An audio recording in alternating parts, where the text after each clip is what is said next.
क्या we storm के लिए मोटो टॉर्क का हैंडल वाकई में कंफर्टेबल है? क्या मोटो टॉर्क का हैंडल लगाने के बाद हैंडल राइजर की जरूरत नहीं पड़ेगी? और क्या इस हैंडल पे पैसा लगाना ठीक रहेगा?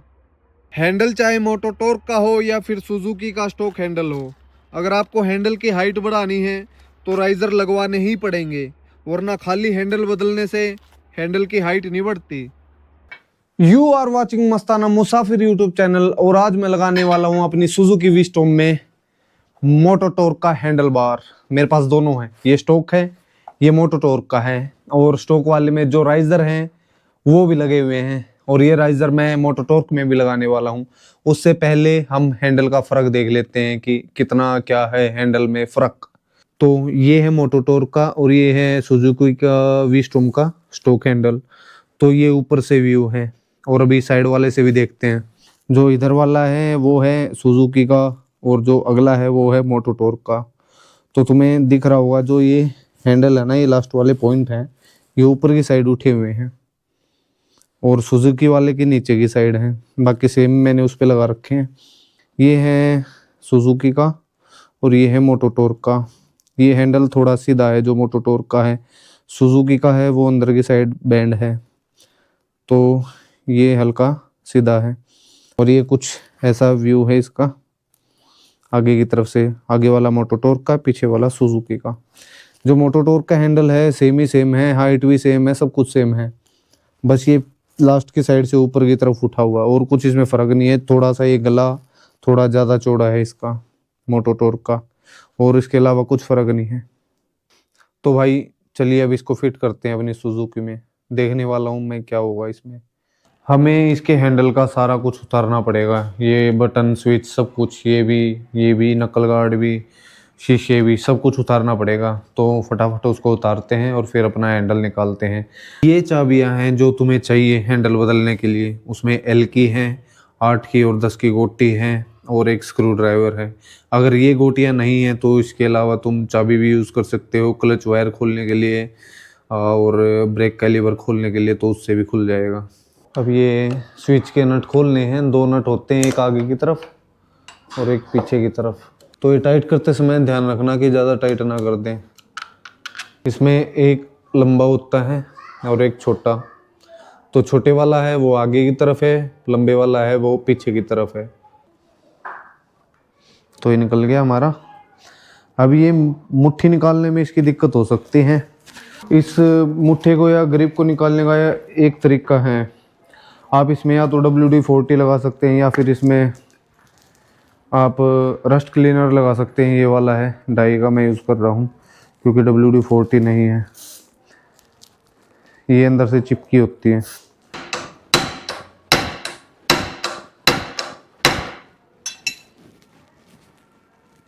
थोड़ा सा भी बाहर नहीं आ रहा।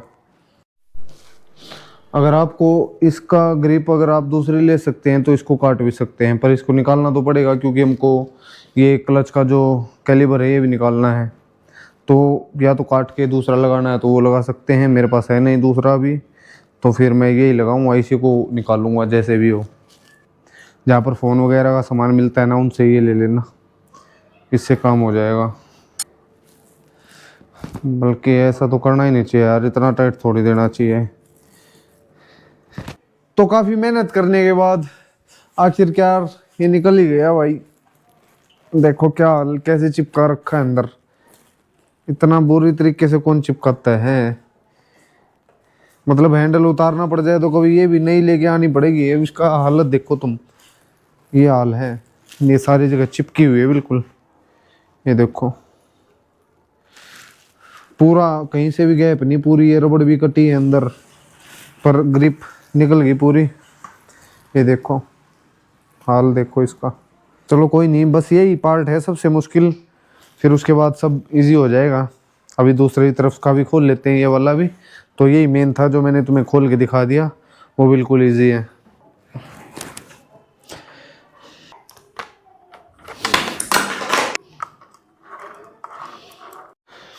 अब ये जो थ्रोटल का वायर है वो थोड़ा टिपिकल सा है भाई निकालना, क्योंकि इसमें 2 केबल हैं थ्रोटल की, एक इधर और एक इधर। तो इसको 2 तरीके से निकाल सकते हैं। एक तो ये पूरा खोल के वहाँ से रेस की वायर निकाल लो, या फिर इसको ही जैसे तैसे करके इसकी मदद से घर पे निकाल लो। तो प्लास की पेचकस की वजह मदद से भी निकल सकता है ये बाहर। तो भी इसको निकालता हूँ बाहर, छोटा सा प्लास उसकी मदद से। तो ये हो गया फ्री। यही ये रह गया बस जो क्लच वाला है, बाकी सारा इधर का उतर गया। इधर का इजी उतारना, बस ये ग्रिप थोड़ी मुश्किल है। और अब यहाँ से खोल लेंगे मेन नट, अब हमारे बीच का काम है, और फिर ये आराम से निकल जाएगा। तो भाई इसको निकलवाने के लिए मेरी मम्मी मदद कर रही है, एक आदमी से नहीं हो पा रहा था भाई ये। वे हैंडल की ग्रिप ने सारे कचड़ा कर रखा भाई।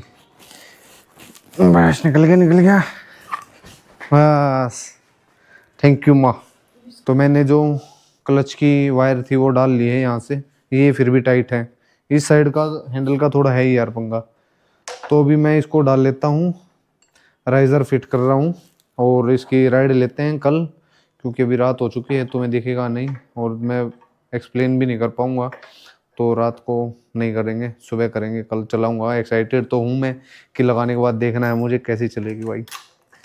मिलता हूँ अब तुम्हें सीधा राइड पर। तो बात करते हैं भाई मोटो टॉर्क के हैंडल की, इसको लगाना फ़ायदेमंद है या फिर नहीं।